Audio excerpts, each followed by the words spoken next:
Hello, hello, and welcome to Module 2, Why the Affair Happened and Where Your Relationship Goes From Here. So, if you are still asking, why did the affair happen if we still love each other, this module is going to answer that, and we are going to go over exactly where your relationship goes from here because understanding the truth removes the fear, and the fear is what keeps us couples stuck from moving forward.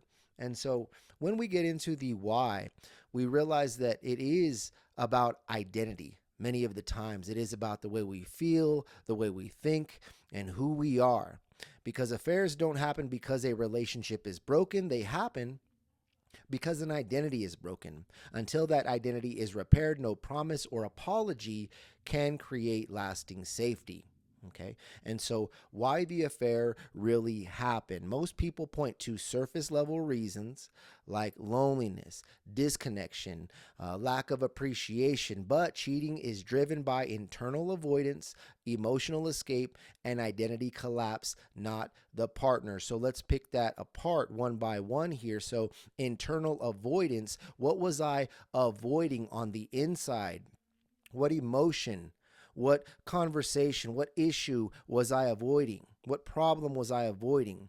Okay. And so then emotion, was I trying to escape? What emotion did I feel that I did not like, that I did not want to feel anymore? And what did the circumstances create upon my identity? How did it shift my identity? How did it begin to make me doubt myself or think the worst about myself?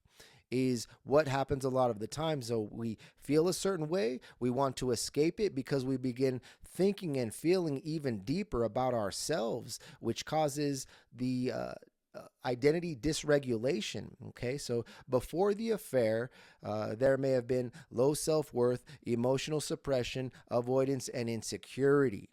Okay, and then during the affair, we may have felt empowered or validated, or we felt just ease and free and responsibility free. Right, but then after we may have felt shame, collapse, fear, and identity fracture, even further damaging our identity. But what we do is, again, try to avoid that at that point, continuing to avoid the acceptance of who we are, what we're doing. Okay. And so here's what we're going to do to begin discovering more about what happened uh, before, during, and after, that's going to help you gain more closure and understanding of the affair. And so here's some prompts for you of questions I want you to ask yourself and answer. Okay, so before it happened, what emotions or responsibilities was I avoiding? So what was going on in your life around that time, and what were you avoiding? Okay, that was making, and more than likely was making you feel a certain way that you did not like. What truth about myself did I refuse to confront? So, for example, you could have been feeling sad or angry or resentful towards your partner, and you were avoiding that conversation with them, and you told yourself, well, I can't talk to them because we never get anywhere, and so I'm not going to talk to them, right? And so you lied to yourself saying that you couldn't talk to your partner, but you knew you could, right? But you lied to yourself in order for you to continue going along with your affair. But you can ask yourself another question of, who did I pretend to be? Because this is going to lead you to, and again, this is the uncomfortable stuff we're going through, right? But this is the stuff that's going to lead you to everything to do to begin your shift, to begin your change, to become that loyal, honest, trustworthy person. Okay. Who did I pretend to be during the affair? Okay. Did I pretend to be funny, confident, responsible? Did I pretend to be a victim? And even though you may have felt that way, right? But that's the identity you took on. Okay. What emotional feeling did did the affair temporarily give me? So did it give you control? Right. So really think about the feelings. You want to get really specific about what you felt. Okay. After, did I carry shame, and what must I finally face and change now? And so the shame may be an indicator. The shame may have been there before this had happened. and I was feeling shameful, or I was shaming myself about other things. And so if you'll notice, there is a pattern of how we think, how we feel, and what we do. And if we can trace that back even to before the affair, then that's going to lead us to more clarity. And so remember this, where couples go wrong after discovery is couples often recommit emotionally, but not structurally. Without structure, safety cannot exist. Promises do not rebuild trust. Predictable action does. So here is the required framework right here. This is the framework. These are requirements, not needs. And so here's what we want to do with each other. What the both of you are going to do with each other is you are going to not find what your needs are, what you guys need from each other, because neediness is disempowering. Right? I need this from you. We want to require. Okay, require is empowering. So you both want to empower yourselves and have an empowering relationship through all of this. And so what are the requirements from each other? Okay, I express my desires. Okay, your requirements create protection. Both partners must define what is required for emotional safety, commitment, and accountability. So here are your questions that you are going to ask and discuss.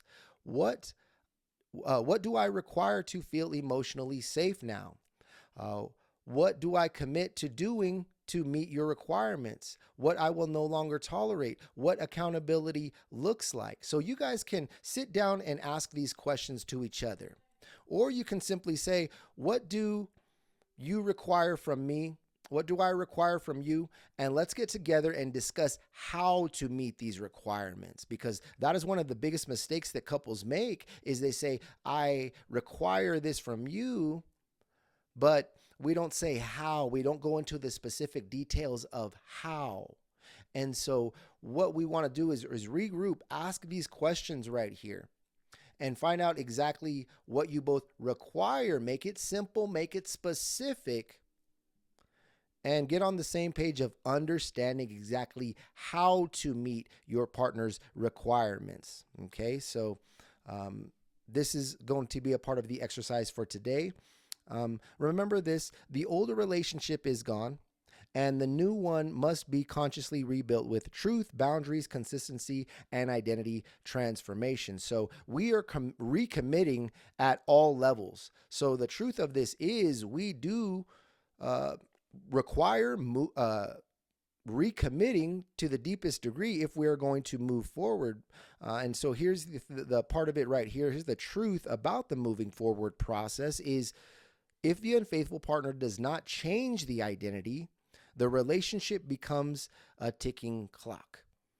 If the betrayed does not heal the trauma, the relationship becomes a prison of fear. So both must evolve, not just survive. Okay, so we have gained some more clarity and understanding, and yes, there is more work for you to do to gain that clarity and understanding. So perhaps watch this video again if you require to, and follow the prompts, the actions, the exercises, and then get to the next module, because in the next module, which is we are going to learn how to handle the triggers, intrusive thoughts, emotional flashbacks, and those bad days using step-by-step internal and emotional control system.